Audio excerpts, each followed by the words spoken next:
This video is brought to you by my two books, Practical Music Theory for the Rock Guitarist and The Blues Guitar Bible. Want to learn about modes, harmony, scales, chord substitution and keys? Or maybe you're interested in supercharging your blues guitar rhythm and lead chops. Whatever you're interested in, I guarantee you will be hitting the fast lane to progress with either of these works. Both feature video demonstrations and tutorials, loads of tabs and jam tracks to play along with, and I promise you, everything is explained in crystal clear plain English. Check out the links in the description for more details.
Hello chaps, welcome once again to John Robson Guitar Tuition. As always, I do hope you're well. That was me having a little bit of fun with a particular rhythm guitar technique that I want to talk about today, because today being Wednesday, that's what we do around here. We every Wednesday it's something to do with rhythm guitar. And the technique I was using there was simply a question of making the guitar sound a little bit more percussive, adding a percussive element to your rhythm guitar parts by using muted or damped chords on the fretboard. It's something that you'll find in styles of music as diverse as reggae and funk, but you know, you'll pretty much find it anywhere, rock, metal, country even. I would wager you'll find that technique happening in some guise or other. So let's take a little bit of a look at what's going on with said technique. Here is the explanation. Right, so using percussive damping in a rhythm, first thing is we need to use bar chords because that way we're not having any open strings to worry about. You know, so for instance, if I play an A minor chord like this down here, if I just kind of damp that, so I'm getting a damped sound on those strings, it's still not giving me a damped chord. So we need to use bar chords where we've got control over the sustain, basically, of all of the notes in the chord. And when you're playing a bar chord, I find that it's all about what the thumb is doing round the back of the neck. Let me just move this microphone slightly. There we go. It's all about the thumb at the back of the neck. The majority of the force that I'm exerting to play a bar chord isn't with the fingers round here, it's with the thumb round the back. It's like the sort of clamp on the back end of a capo or capo, if you prefer. So all I've got to do is release that pressure a little bit to get a damped sound, and then put it back on. Take it off.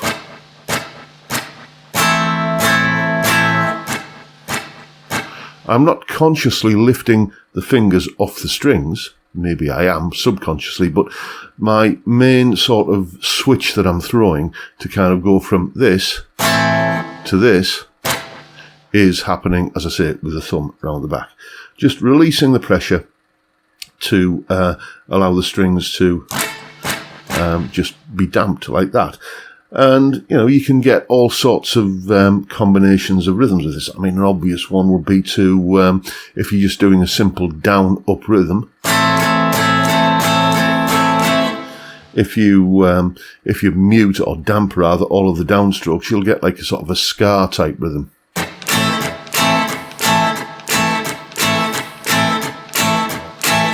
If you mute all of the ups, or damp I should say, all of the upstrokes, then you'll get like a sort of a, I tend to think of it as a 60s sort of Spencer Davis kind of rhythm. You know, so you know, if you do that with some different chords, maybe.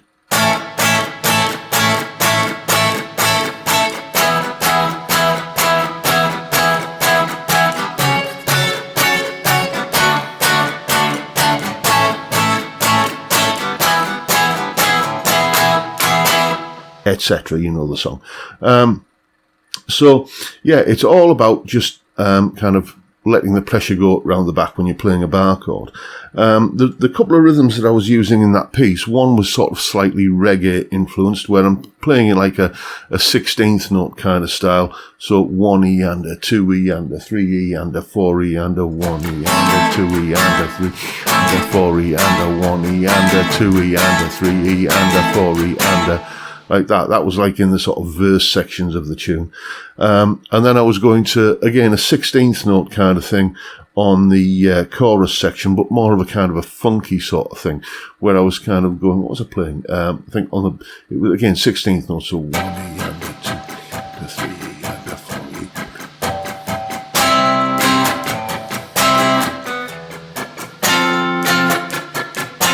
E. So yeah, 1 E and a 2 E and a 3 E and a 4 E, like that.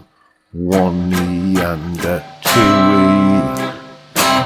Hard to count and play at the same time. 1 E and a 2 E and a 3 E and a 4 E. Something like that, but basically just a different combination of damped and, you know, kind of damping and chords. And what it relies upon is being able to keep this hand in a constant motion, just having that on autopilot. It's, I mean, that's a truism for any form of strumming, to be honest with you, but it's even more so with this. And then you can just get a little bit creative with your pattern of kind of chording versus damping with this hand, and essentially improvise a rhythm part. When I was recording that part earlier on, until I hit record, I genuinely had no idea of what I was going to do. I just played what felt right along with the bass and drums. So there you go. That is just a little useful little thing you can do to spice up any electric rhythm guitar part, or possibly even acoustic rhythm guitar part. The use of left hand damping. Now you know what to do. Go away and have some fun with it. And as always, you'll find a full tab for that piece of music that kicked the video off. It's in both Guitar Pro and PDF formats, along with a clip of me playing it, that explanation you've just seen there, and a couple of jam tracks. One I'm just going to do is like a regular jam track that you can play lead guitar over, just have some fun jamming over the top of it. And the other one is the piece of music that you heard, minus the rhythm guitar part, so that you can practice your damped percussive chord technique along with that one. All of that is, as usual, up on my Patreon page. There's the address, link in the description, as I'm sure you know by now. $3 or £3 a month gets you access to all of these additional resources that go along with these YouTube videos. And of course, a massive, massive thank you to everyone who supports me in that or any of the other ways, all of which are downstairs in the description. Don't forget, I've also launched a higher tier membership on Patreon, where I'm going to be starting to do some reaction videos up there, and you also get like a twice monthly hangout with me and all of the other Patreon tier 2 supporters on Zoom. So, I don't know what kind of shape that's going to take yet, but it'll probably be some sort of Q&A hangout sort of thing. It'll be fun, whatever happens anyway. But that is the video for today, folks. Hope you've enjoyed what you've seen and found it useful and informative in some small way. And if that's the case, please hit the subscribe button and the notification bell if you haven't already done so. And why not drop me a like as well while you're at it. Don't forget the live stream every Friday, 5 PM UK time.